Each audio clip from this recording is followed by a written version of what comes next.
So perfect segue into what we're actually gonna mainly be talking about today.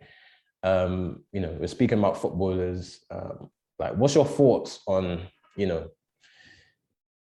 them going pro and then them going broke, basically? Like, Yeah, do you see how it happens? Like, how do you think it I, happens?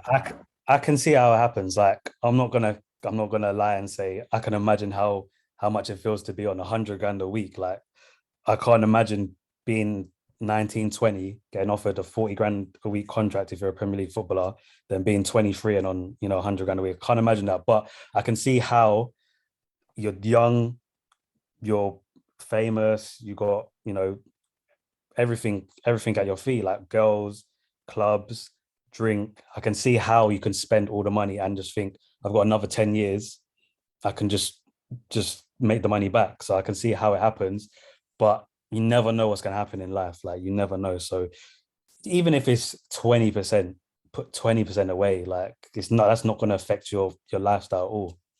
So I Mm. think, yeah, you just need to be a little bit sensible, but enjoy yourself if you can. Yeah, of course.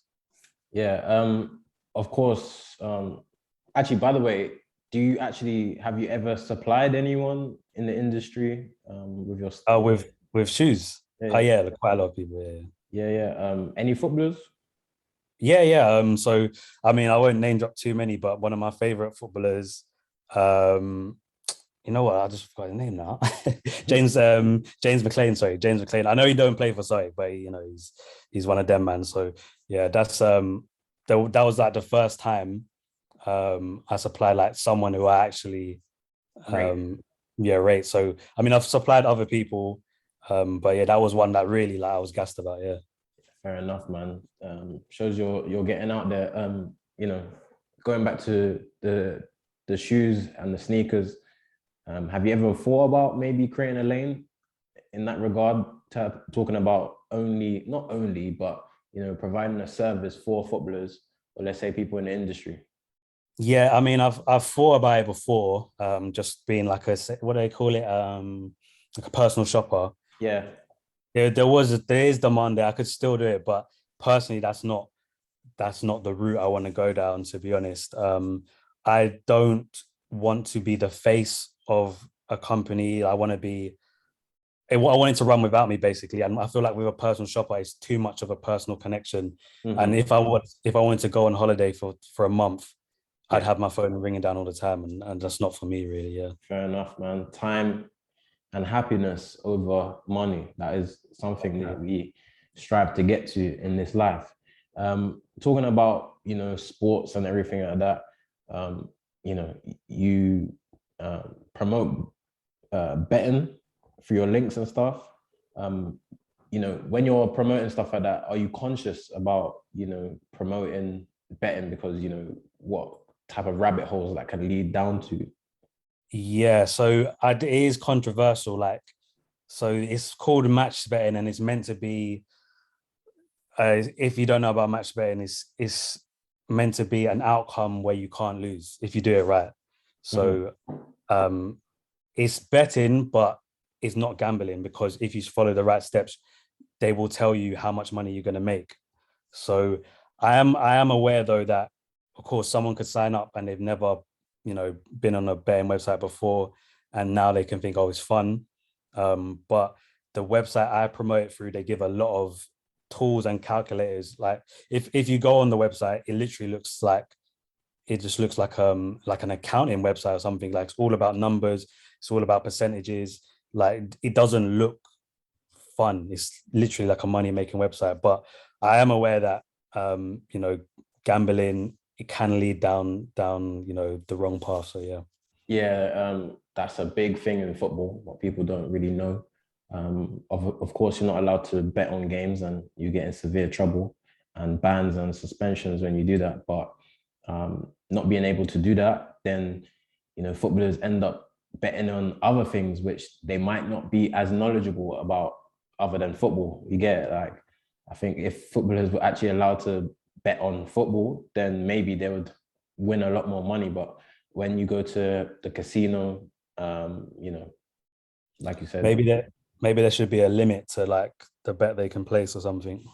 Yeah, I think there's something in place where, all these companies, they do have, caps on spending limits and stuff, but it's never enough, going down that path. And speaking about, things like this, Crystal Palace, they just opened a 3-year aftercare program, Yeah. which we have a video coming out on this channel Okay. about.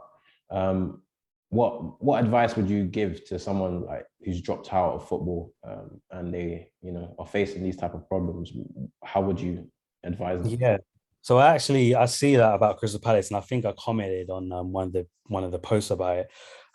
If you have been let go from an academy, and you're still probably going to try to get a place at another team. But if worst case scenario you have to get a job, think about your skills right now. If you've been putting in the work to get to play for a football team, you're probably really physically fit. You've got a lot of knowledge on football. Take them skills and try and apply it to something else. Like you could do coaching, you could do PT, you could do so much things revolving fitness and football. Just try and use what you love to get you through whatever transitional period you're in, rather than just sitting at home and thinking, I'm going to have to go and learn a trade straight away. Like if you love playing football, you can find jobs around football. So that'd be my first thing, to try and find a job around football. And then once you've got some income coming in, and you're just got a bit more clarity, then you can start looking into other things, like long-term things. But I wouldn't give up hope straight away. I'd definitely just try and find something that you like doing. Yeah. Yeah, 100%. You have a brother, you mentioned. Let's not use your brother, for example, but let's use if you had a son. Yeah. And your son, he makes it all the way through the academies and everything like that, up until the first team. Let's say he gets his first big contract. What are the steps you would take to make sure that he's financially secure forever? Yeah. So I mean, I think it's before it even gets to that stage, your parents kind of subconsciously inbuild things into you that you didn't know. So say for example, as soon as they sign their apprenticeship contract, or I don't know what it's called, like the Scholarships. when scholarship, yeah. So as soon as they signed that, I would have been saying to them, look, you need to give half of that to me for rent. So I'm putting things in their mind already that, okay, I'll get paid £300 a week, but I only have 150 left. So hopefully when they sign that pro contract, when it's time for me to say to them, look, you're getting 20 grand a week now, make sure you put 10 of that into this account, or make sure you give 10 of that to me, and I will do whatever I do with that. So when the time comes and you need that in the future, then you haven't, but hopefully they can think on their own 2 feet by that stage. But I guess at 18, it's hard to convince someone to put money away in an ISA, or to put money away into stocks, or into, an index fund. It's going to be hard. But I think the steps start before that. Yeah. Yeah, like you said, I think the key thing you said is it probably starts with the guardians and the parents and the Yeah. agents, because those are the only people that you probably can get, something out of these kids coming through. You're not really going to listen to some guy coming in a suit or whatever, trying to give you advice, because it happens. They come in all the time, they give you advice on what you should do with your money and everything like that. And most of it, they're telling you to put it in bonds, really. Stuff that And you probably don't understand, you know. you make Um, no money off. you make no money off, or you can make money off more other things, and you might as well just save it instead of putting it in bonds anyway. Um, you know, I think it really does need to start with the parents. And if the parents are financially educated in that regard, because they might not be financially educated either. They might be in this exact same position as you are. Yeah. How I think, like you're saying, it starts with the parents. Say, for example, now my child is 18 and they've signed a pro contract, or I know they're about to. And I know that I don't have to work another day in my life if they sign that pro contract. I'm going to take it upon myself to learn about finances. Like if they're going to look after me now, I think that we need to like stop being naive and think, oh, it's the club's responsibility to do this, it's a club's responsibility to do that. If you're going to accept, all that money from your son or whoever, your daughter, you need to take some responsibility yourself and try and help them out. Like there's loads of players who their parents are the agents, their brothers are the agents. So people, I'm sure that wasn't their original job. They've taken their time out to learn about the business side of football to help their family. So I think more people could look into that and help out the footballers that way. Yeah. Yeah, it's so many rabbit holes we can go down, and we'd be here forever if we were doing that. But just thinking about getting your first professional contract, there's so many things that is coming at you. You got friends, you got girls, you've got agents, you might have sponsorship deals, you might have all of this, and it's so hard to then go from knowing nothing to then learning everything while you're so focused on playing football. I think that's where they get caught up. And I'll give you a little bit pushback on the club's responsibility, because the club's responsibility is that they do tell you to just focus on football. So if the club is only telling you to focus on football, then how are you going to make time and learn from or not even make time? How are you going to channel your mind? Yeah, because we're forgetting that people might not know the things that both of us, especially know. So how are these kids, when they don't know anything, gonna change their mind? I think the club does need a little bit more responsibility.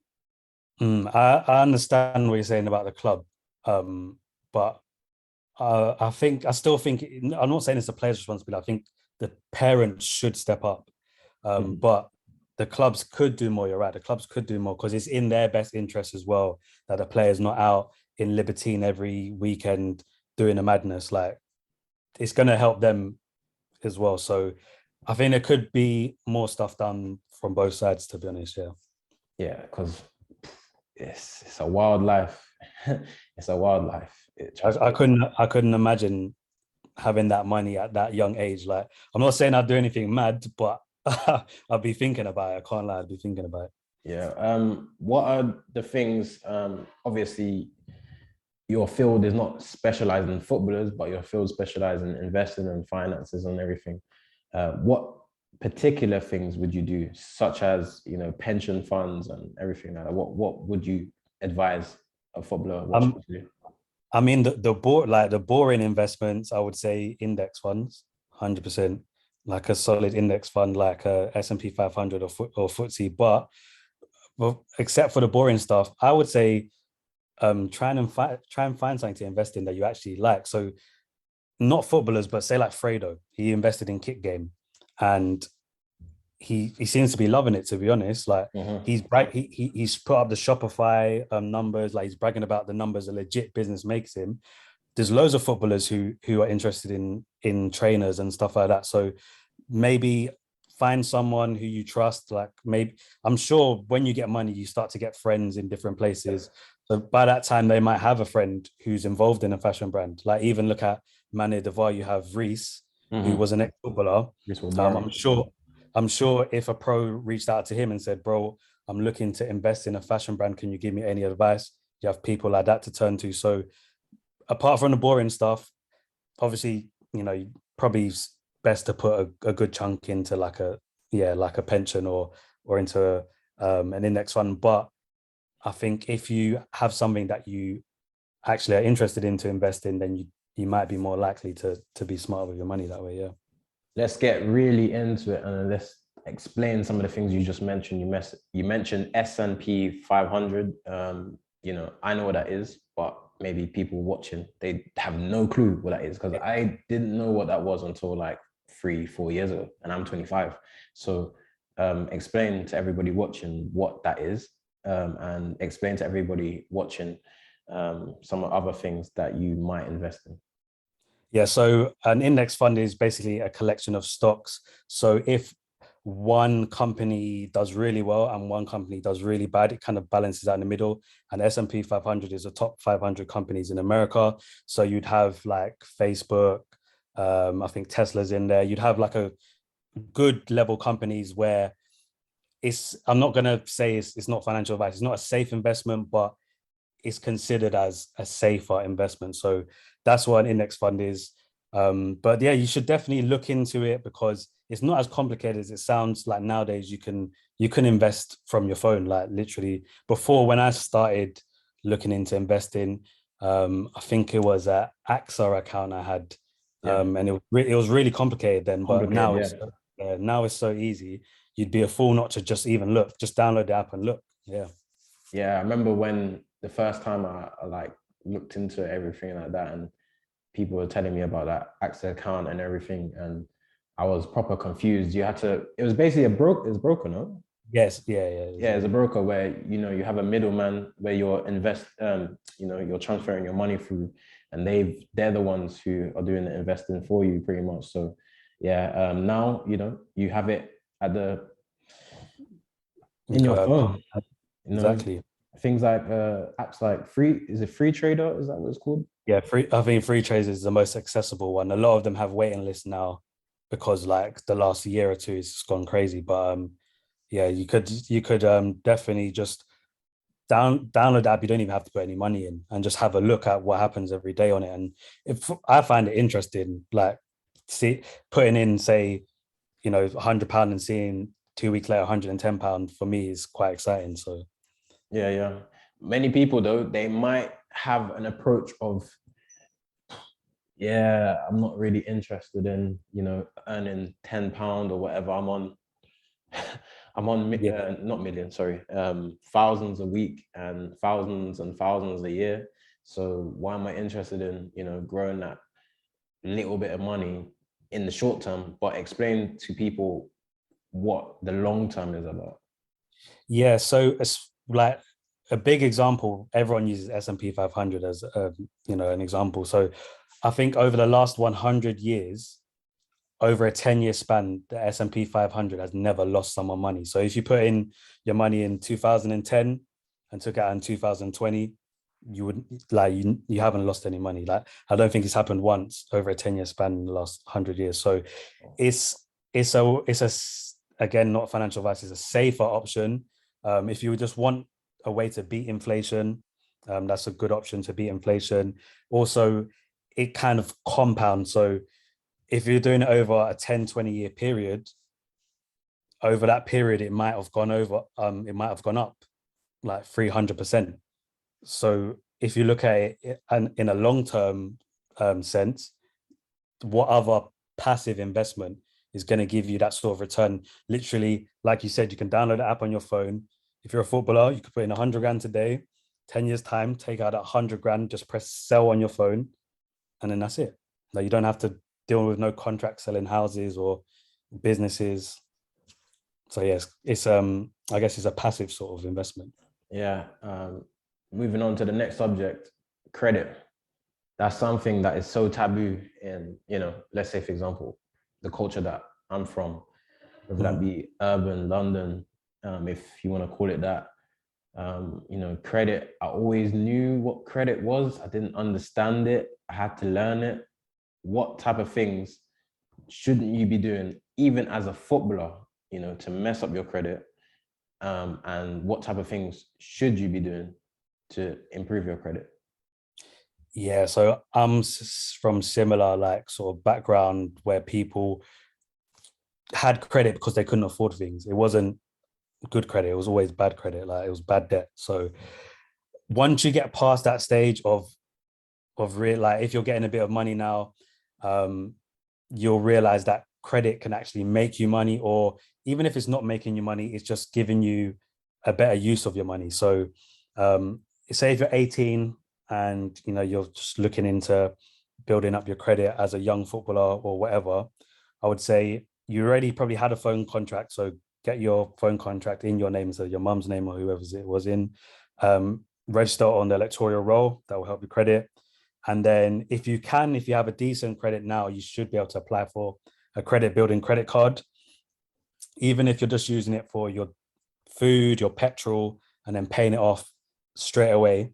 It's going to help build your credit. So hopefully you can start that from young. If you're watching from young, start it from young. By the time you're earning good money, or hopefully you're earning good money, then you could start to use credit for like all sorts of things. So There's credit cards like the is it an Amex Centurion card where they offer you, it's like, or it might be called Amex Black card depending on where you are. They'll there's a yearly fee, but if you're on, if you're spending a lot of money, it more than makes up for it. So they're going to offer you free like first class upgrades, lounges, concierge at every hotel. They're going to offer you cars when you land somewhere. So like in the future, that will help you a lot. Yeah, probably save you some money as well. Definitely save you some money.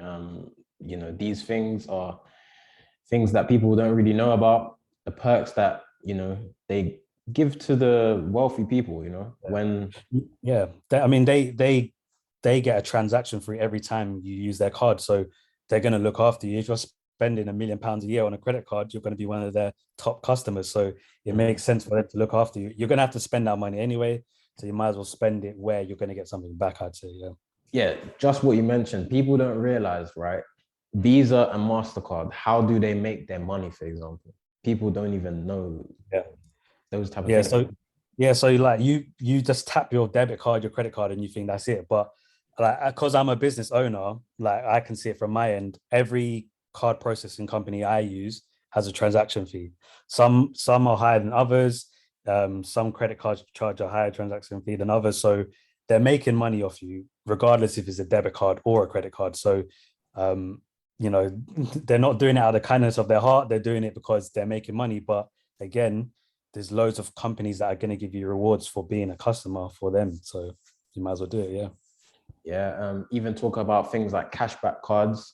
Just to mention one I know of before, you go into yours, but if anybody's into crypto, for example, there's Plutus, Plutus, if you basically invest a certain amount of money, then this is not financial advice, obviously, but if you invest a certain amount of money, then you get to have, higher cashback, and the highest cashback they offer is actually 8%.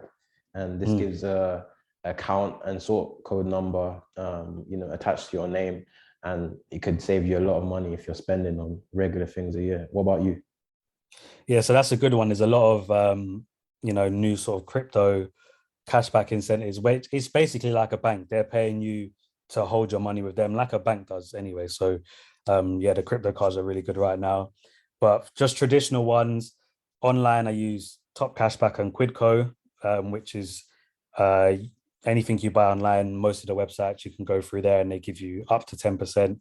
If you're taking out something big like a phone contract, it is really worth it. They might give you like £50 at once. So if you're doing a big purchase, insurance contract, stuff like that is really good. On a day-to-day, I use a Chase debit card, which is 1% cash back, and then I use my American Express Gold and Everyday Platinum, because not everywhere actually accepts American Express. So sometimes you need to have a backup card, which is normally Chase one.